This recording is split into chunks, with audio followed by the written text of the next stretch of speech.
A União das Casas Espíritas da Zona Norte apresenta O Espiritismo está no ar, um programa que anuncia, esclarece e consola.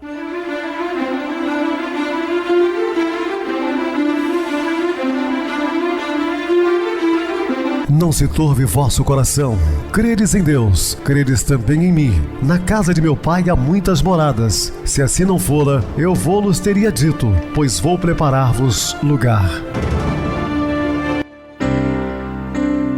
O Espiritismo está no ar. Sintonize esta frequência. Pare, pense na vida, faça perguntas. Uma ótima noite para você, muito obrigado pelo carinho, pela sintonia. Rádio Clube FM, sua voz é a nossa voz. Estamos no ar de segunda a sexta desde 2014 pela emissora, depois também pelo YouTube. O canal é Viver _ Melhor. Se inscreva, deixe seu like, sua opinião é sempre importante para nós. Ou acesse o YouTube, digite O Espiritismo está no ar. Lá encontrarão vários programas, inclusive o do dia. Mando um abraço carinhoso, especial a todos os ouvintes do YouTube que deixam suas mensagens carinhosas nos incentivando a permanecer neste trabalho. Que Deus os abençoe. Recebo carinhosamente minha querida amiga expositora espírita Isa Rita. Uma boa noite, seja muito bem-vinda. Boa noite, Pedrosa, boa noite a todos os ouvintes. Graças a Deus estão aqui reunidos para o estudo do Evangelho de Jesus, o caminho traçado por Ele. Como eu disse, eu sou o caminho, a verdade e a vida. Quem quiser o Pai será através de mim. E é isso aí que é o nosso objetivo de hoje sempre aqui na rádio. Trazer os ensinamentos de Jesus para que a gente interiorize, medite e principalmente coloque em prática. Dito isso, vamos ao programa. Sim, Isa, vamos ao programa e hoje falando sobre o apóstolo Pedro. Dúvidas, entre em contato conosco ligando para o WhatsApp da Rádio Clube FM, que é 0 operadora 32 999 32 7758. Quer falar comigo? Utilize o TIM 988012675, o WhatsApp 9844949, novamente 59. O e-mail, o Espiritismo está no ar, @hotmail.com. Interajam conosco, façam perguntas, tirem dúvidas, podem dar sugestões ao programa. Estamos à disposição de todos os ouvintes. Vamos agora para aquele momento muito especial que é o nosso momento de oração. Sintonize esta frequência. O Espiritismo está no ar. Momento de oração. No momento em que a crise chegar, em que minhas forças se afigurarem poucas e minha alma tremer, faz-me sentir tua sublime energia a me sustentar e a me trazer calma e paz. Suplico-te, Pai, que me ponhas a tua santa mão sobre a cabeça, para que eu possa vencer todos os problemas que surgem. Suplico-te também que me deis a garantia da tua presença em todos os instantes da minha vida, para sentir-me segura e tranquila. Glorifico, neste momento, o teu santo nome e reconheço o teu esplendor. Sinto-me feliz porque meus pensamentos se encaminham na tua direção, recebem energias em abundância e se fortalecem para a vida. Louvo, pois, com todas as minhas forças o teu maravilhoso poder renovador, sustentador do mundo e das pessoas. E julgue-me neste momento imerso na tua paz. Gratidão, Senhor. Estamos apresentando O Espiritismo está no ar. E meus amados irmãos, estamos de volta com o assunto da noite falando sobre o apóstolo Pedro. E Jesus disse: pois também te digo que tu és Pedro, sobre esta pedra edificarei a minha igreja. Nós vamos entender exatamente o que o Cristo quis dizer, com relação ao apóstolo Pedro. Sabemos que após a crucificação de Jesus, Pedro inicia em Jerusalém a missão de divulgar o evangelho que lhe fora confiado pelo Senhor. Primeiro, era o apóstolo mais velho entre todos. Era aquele que estava sempre ao lado de Jesus, junto com Tiago e João, os dois irmãos. Nos principais eventos, sempre Jesus se acompanhava desses três, Pedro, Tiago e João. Então ele tinha uma relação próxima, mais próxima com o Cristo. Paulo ainda era um fariseu, quando Pedro inicia o seu grande trabalho de divulgação da Boa Nova. Só mais tarde vai ter o auxílio de Paulo quando ele se converte. A missão de divulgar o Evangelho que foi confiada pelo Senhor. Mais tarde, ao lado do apóstolo Paulo em Roma, Pedro articula os trabalhos evangélicos que se desenvolviam na grande cidade, trabalhando fielmente até cair vítima de perseguição. Com exceção de João, todos os apóstolos de Jesus foram brutalmente assassinados. Judas se mata, E os outros foram, por causa de Pedro, por exemplo, condenado também à morte por crucificação. Ele não se sentia digno de ser crucificado como Cristo pede para ser crucificado de cabeça para baixo. Paulo de Tarso teve a sua cabeça cortada, o apóstolo Tiago e tantas outras mortes difíceis. A palavra igreja citada na afirmativa, edificarei a minha igreja, nada tem a ver com os templos de pedra, como muitos confundem, nem com organização teológica. Traz o sentido de congregação dos ensinamentos de Jesus, interpretados em espírito e verdade, concretizados nas manifestações de amor ao próximo. A igreja de Jesus deve refletir a luz de seus ensinamentos, que crescem em eficiência à medida que cada um se conscientize dos postulados do Evangelho e os coloque em prática. Portanto, meus queridos irmãos, igreja significa pessoas, aquele que está de comum acordo com os ensinamentos de Jesus, não templo de pedra. E aí, alguns dizem, Pedro foi o primeiro Papa, com todo o respeito que temos pela Igreja Católica Apostólica Romana. Não, nada a ver uma coisa com outra. Até porque o papado só teve início de verdade a partir do ano 607, quando o imperador Focas eleva a condição de bispo universal Bonifácio I. Porque 606 era o Papa Sabiniano III, que era apenas um bispo mais velho. O Espiritismo esclarece que a palavra inferno na frase, quando está dita assim, olha, edificarei a minha igreja e as portas do inferno não prevalecerão contra ela, registrado pelo evangelista Mateus, capítulo 16, versículo 18. Então, o que significa, na verdade? Tem um significado de ignorância, treva, erro ou conflito. Esse é o significado da palavra inferno nesta frase. Não devemos esquecer que em qualquer situação, cedo ou tarde, a treva sempre é absolvida pela luz e que a verdade sempre sobrepuja a mentira. O desenvolvimento do cristianismo em sua simplicidade e pureza amplia-se na atualidade com o advento da doutrina espírita. Com isso, mais criaturas estão sendo retiradas do desespero e da revolta para as faixas do entendimento e da harmonia, fechando de vez as portas largas da desilusão, abertas há milênios. Eu te darei as chaves do reino dos céus, e tu, que ligares na terra, será ligado nos céus, e tudo que desligares na terra será desligado nos céus. Registrado pelo evangelista Mateus, capítulo 16, versículo 19. A doutrina espírita, em seu trabalho de cristianização de consciência, explica o simbolismo das chaves, usualmente considerado no sentido literal e místico. Destacamos o seguinte na análise do texto evangélico: a sujeito de oração está na primeira pessoa do singular eu, indicando que Jesus, quem nos fornece os meios de libertação do cativeiro moral em que teimamos em permanecer, revelando que o movimento dos seres no painel da grande renovação proposto pelo cristianismo não pode estar na dependência de quem quer que seja. É de ordem pessoal, intrínseco, intransferível. Sem os conhecimentos, aquilo da transformação moral de cada ser é dele, isso é intransferível. Por mais que você queira bem uma pessoa e deseja e ore por ela, mas se ela não tiver predisposição a mudanças, não vai adiantar muito. Claro que os benfeitores espirituais sempre tomam notas, tentam de alguma maneira intuir, por isso que nós temos o livre-arbítrio. Cada pessoa terá de exercitar o livre-arbítrio realizando escolhas, incorpora os ensinamentos de Jesus revividos pelo Espiritismo. Seus instrumentos de libertação estão escritos no plural, as chaves, esclarecendo que chaves é um código que, ao ser desvendado, transforma propostas e cogitações de aprendizados de espiritualização humana em realidade tangível sob fundamentos da fé raciocinada. Sempre falamos aqui sobre a fé raciocinada, uma fé lógica, inabalável. E é comum se ouvir entre os palestrantes espíritas dizendo o seguinte, deixado por Emmanuel: fé inabalável somente aquela que pode encarar a razão face a face em todas as épocas da humanidade. Porque a fé, se ela não tiver uma solidez, também pouco importa, não adianta muito.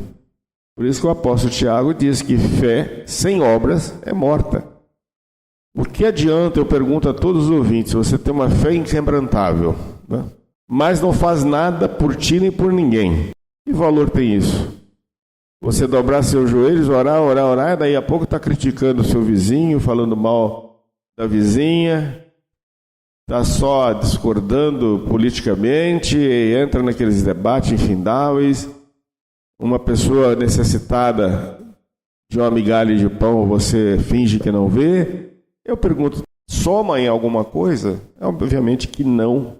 Letra D, o verbo dar, indicativo da ação, está conjugado no futuro. Darei as chaves, revelando que a decorrência do bom uso do livre-arbítrio, alguns espíritos já se conseguiram a liberdade aguardada. Outros estão no processo, trabalhando para obtê-la. Muitos, entretanto, terão sucesso mais à frente, nos tempos futuros. Portanto, todos nós estamos encaminhados. Aqueles que estão bem na retaguarda estão aprendendo também conosco. Nós estamos aqui também para instruir. Sempre digo que Deus instrui o homem através do próprio homem. O sucesso ou insucesso espiritual depende do uso adequado ou incorreto das chaves, ou seja, o livre-arbítrio, né? Então, tudo vai depender de cada um de nós, porque cada um de nós tem o livre-arbítrio para aproveitar a reencarnação. Então, é muito importante, eu sempre friso aqui, o que estamos fazendo. Estudar. Nós temos que estudar, conhecer tudo que Jesus deixou para nós. Como ele disse, eu sou o caminho, a verdade e a vida. Quem quiser ao Pai será através de mim. E se nós não soubermos o que ele deixou para nós, como nós vamos nos modificar? E a gente tem que lembrar, justamente, nós estamos reencarnados com um grande objetivo de crescer espiritualmente. E esse crescimento está atrelado ao conhecimento do caminho traçado por Jesus, na medida em que a gente usar o nosso livre-arbítrio para o nosso próprio bem.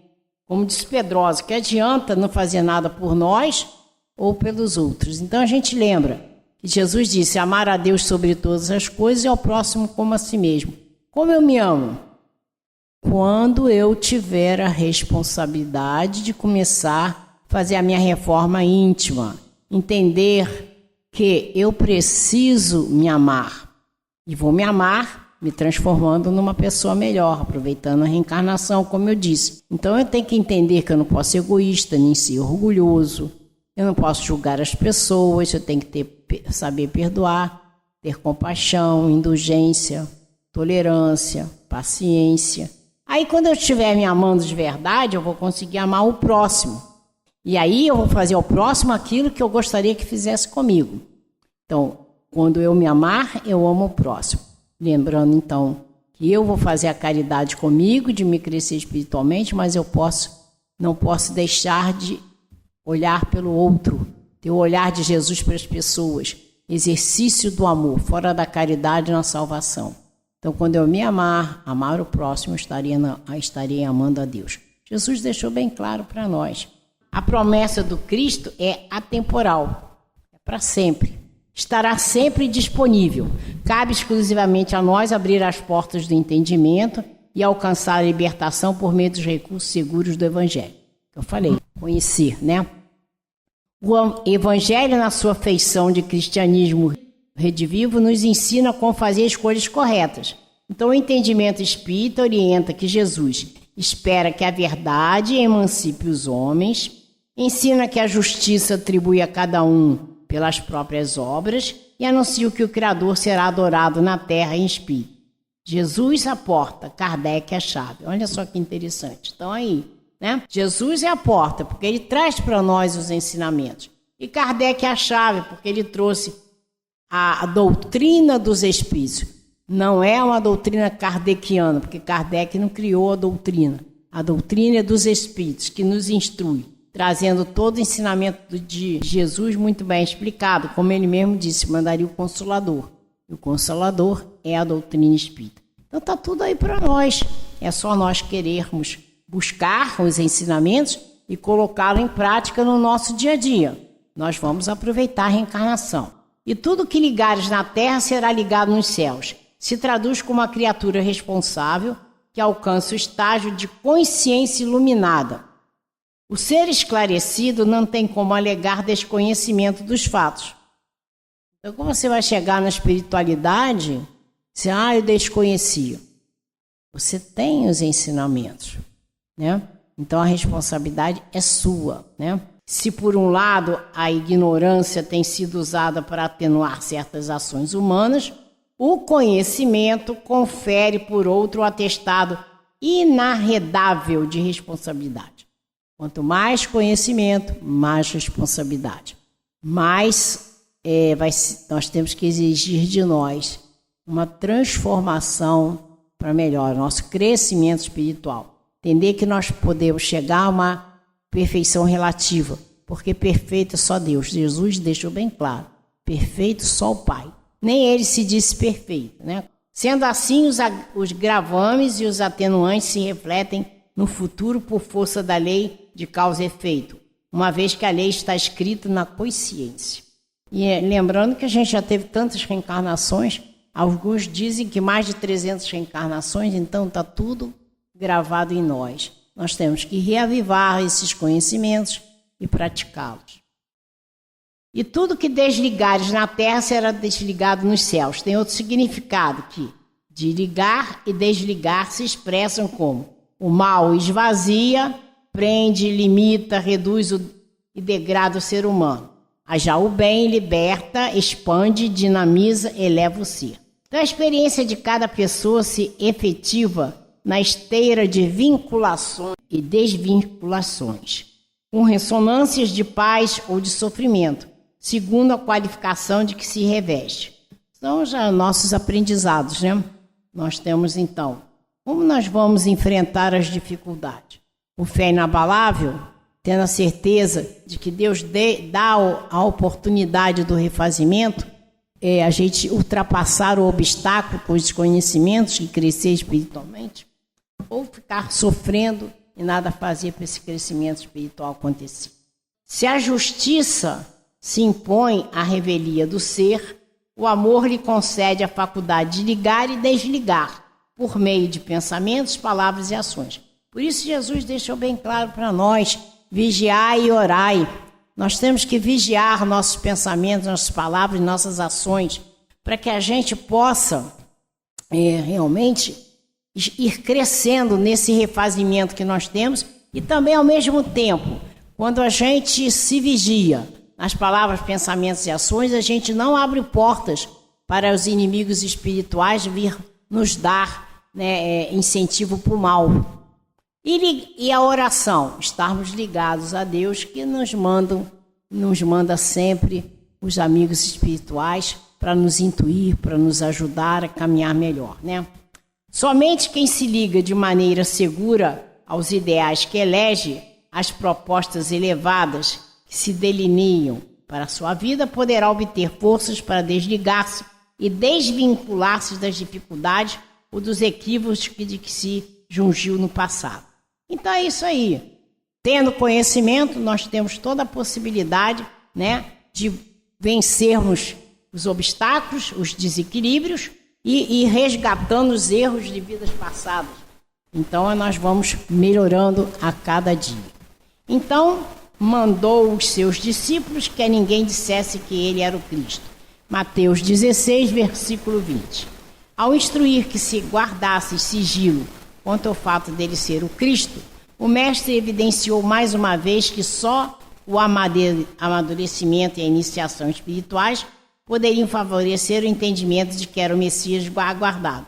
Então, quem tivesse o conhecimento ia identificar que ele era o Messias, que era Jesus, né? Então, revela a maturidade espiritual, quem sabe identificar um momento em que o fato ou informação devam ser divulgados. Imaginemos no caso do Cristo. Então, a gente vai, através do conhecimento, a gente vai tendo essa maturidade espiritual para identificar o que é bom, o que é ruim, o que vem de Deus, o que não vem de Deus, o que é trazido por Jesus ou não. Então, havia um clima de contenda entre os discípulos, resultante das características individuais e dos interesses de cada um. Cada um estava num estágio, cada um de nós está num estágio evolutivo. Então, cada um deles recebia a palavra de Jesus e ia agir de acordo com o seu entendimento, né? Cada um tinha o seu particular. Mesmo entre os apóstolos, nem todos compreenderam de imediato a missão de Jesus e quais seriam as consequências do evangelho nas comunidades judaicas e gentílicas. A gente tem que lembrar o seguinte: aqueles homens viviam no olho por olho, dente por dente, e vem aquele homem falando só de amor, de perdão, de renúncia, de amor. Era um pouco difícil até que eles pudessem assimilar. E a gente vê quantas pessoas ainda não assimilaram a importância da palavra de Jesus relativa ao amor ao próximo, amor a si mesmo e amor a Deus. Então era importante, pois, que o povo, sobretudo os sacerdotes, membros do Sinédrio e mandatários romanos, ignorassem naquele momento quem de fato era Jesus. Eles eram refratários, eles não estavam ainda preparados para que aquela palavra, aqueles atos de Jesus tocassem seu coração. Como eu disse, cada um de nós está num estágio evolutivo. Os acontecimentos não devem ser precipitados, como bem nos esclarece Eclesiastes. Então ele disse: tudo tem o seu tempo determinado, e há o tempo para todo propósito debaixo do céu.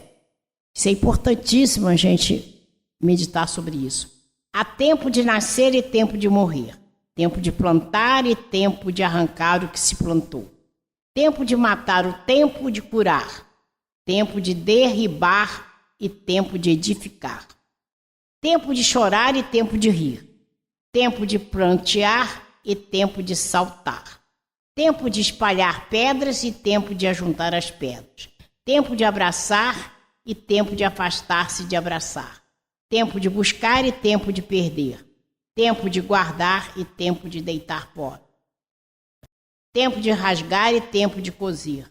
Tempo de estar calado e tempo de falar. Tempo de amar e tempo de aborrecer.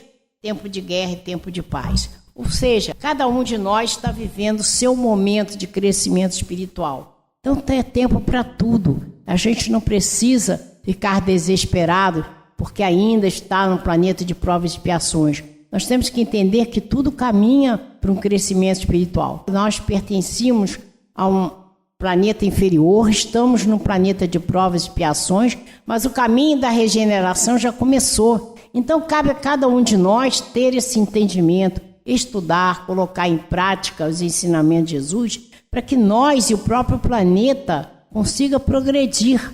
Então há tempo para tudo. Então não podemos nos desesperar, porque somos imperfeitos. Somos imperfeitos com a possibilidade de nos aperfeiçoar, com a possibilidade de melhorar, com a possibilidade de crescer espiritualmente a cada momento, porque a cada momento nós temos tempo para exercer o caminho traçado por Jesus. É isso que é muito importante para nós entendermos. Há tempo para tudo. Perfeito, Isa. Há tempo realmente para tudo.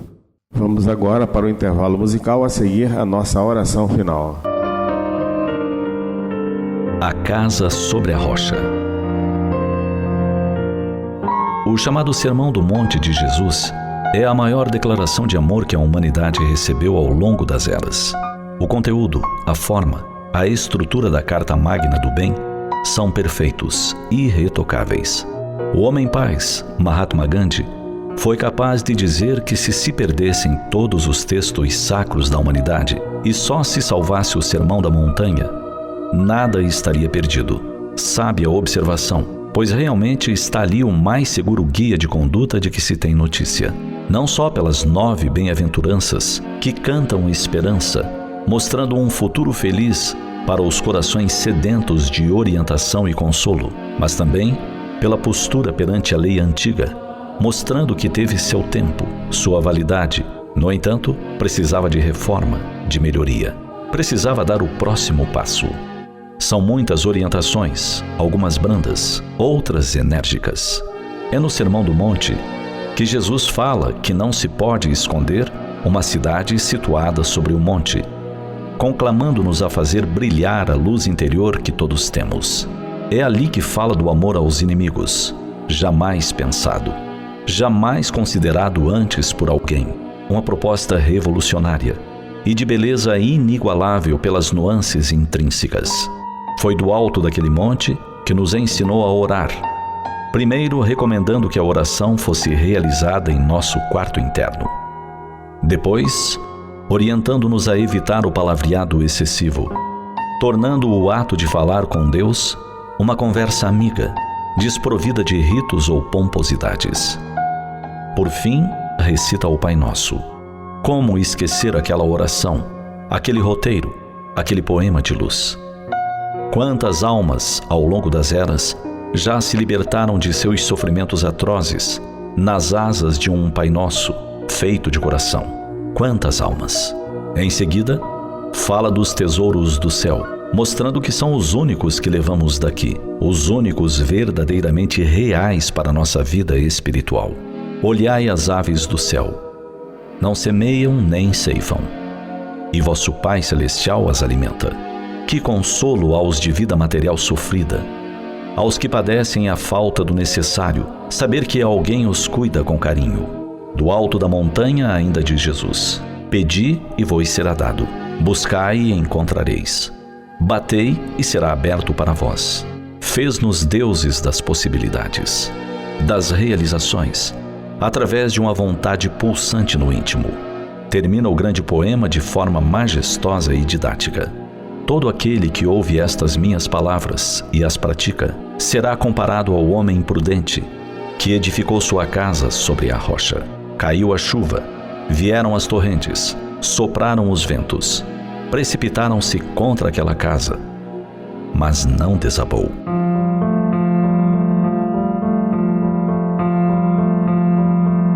Construir nossa casa sobre a rocha é buscar a prática dos ensinos do Cristo em nossa vida diária. De nada vale conhecer as palavras, os conteúdos, se eles não nos fazem homens e mulheres melhores, se não nos transformam em pessoas de bem. Construir nossa casa sobre a rocha é perguntar sempre: qual o comportamento cristão nesta circunstância? Em cada decisão questionar: qual a decisão que me leva ao bem do meu próximo? Que me transforma em farol de luz sobre os alqueires do mundo atual? É tempo de construir essa nova casa nos dias de hoje, finalmente sobre a rocha.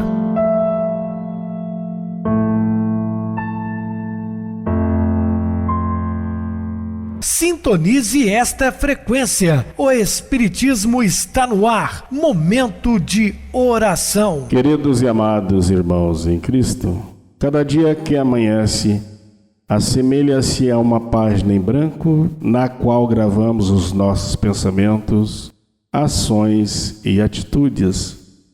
Na essência de cada dia é a preparação de nosso próprio amanhã, pois nem sempre terás o que desejas, mas enquanto estiveres ajudando aos outros, encontrarás os recursos que precisas.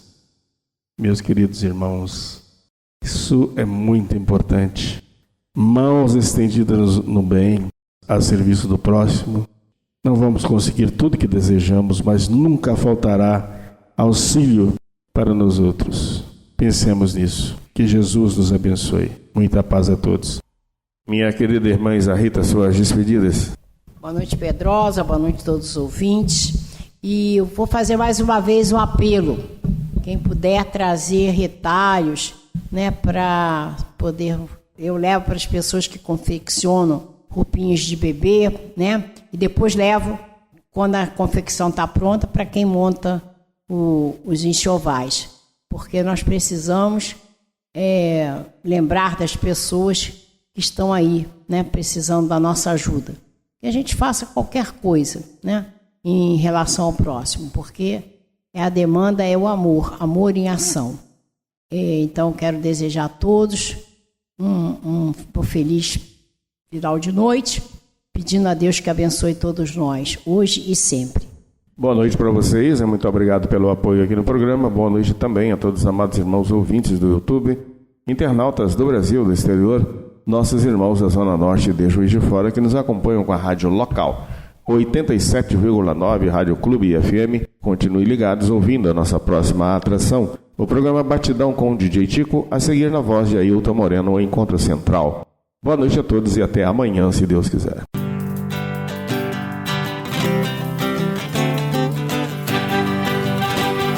A União das Casas Espíritas da Zona Norte apresentou O Espiritismo Está no Ar, anunciando o Evangelho de Jesus, esclarecendo sua mensagem, consolando corações. Olhe pro céu e descubra imagens de luz. Se tem Jesus, o amor todo que Deus te deu. Pense no bem, no melhor em que pode fazer. Seja o que for, também vai receber. De coração, ajude-me, irmão, a caridade é o caminho do amor. Faça ainda que possa sofrer, pois bênçãos de Deus há de ter. Ame, perdoe e viva melhor a natureza, o céu e o mar. Veja o encanto que a vida nos dá, a chance eterna que temos para amar.